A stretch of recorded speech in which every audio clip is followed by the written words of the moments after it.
So this is what happened. It was about a year ago, and I got to the second last day of the project, and it's the day that Angelique got shot.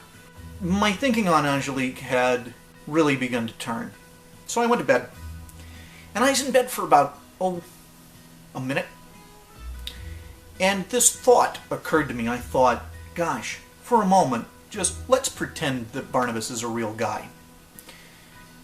And I thought, well, at this moment, then, he is at the opening of the historical building and Roger is giving his speech.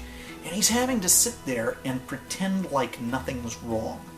And pretend as if he's not gone through any of the things he's gone through. Quentin has some girl die on him every 10 minutes.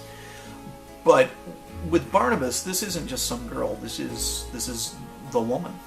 What pain there would have to be. A man who has to lie so much to appear a certain way.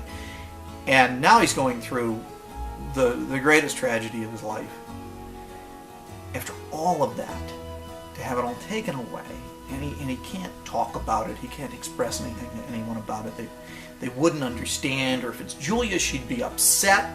I thought of the irony, the artistic irony of what Barnabas was going through, and just when he has everything lined up, she's taken by a Trask, and she atones after getting all this stuff up, and I didn't think it was just tragic, which literature is supposed to be. I almost felt on the part of the authors, and this was at a very emotional level, I felt as if it were cruel to Barnabas and to the audience. And I am not an emotional man. And I became very emotional. And that was, from an artificial show, a very authentic experience. And that's when I wanted to explore this further. So where is this all going? It's going here. This all began when I thought of Barnabas losing Angelique forever. So I'm driving home. Chronicle's been done for a couple of days. I was thinking about the fact that my sort of framing story as Barnabas somehow going through time, finding Angelique, getting her back. They marry, they become the first family of Collinsport, everything's great. I imagined photoshopping him at football games, all parades, all kinds of stuff. And then I imagined what would have been maybe their 40th wedding anniversary, and that would have been in early 2012, shortly before Barnabas / Mr. Fred died. And I thought of Lara Parker as Angelique there, so elegant. And I thought of Mr. Fred there,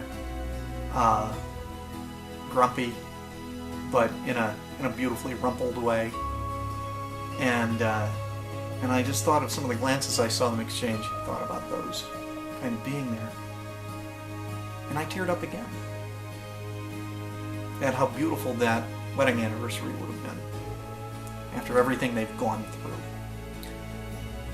And it was exactly the opposite of the Barnabas and Angelique moment that I experienced the prior year. And that brought it to a wonderful end.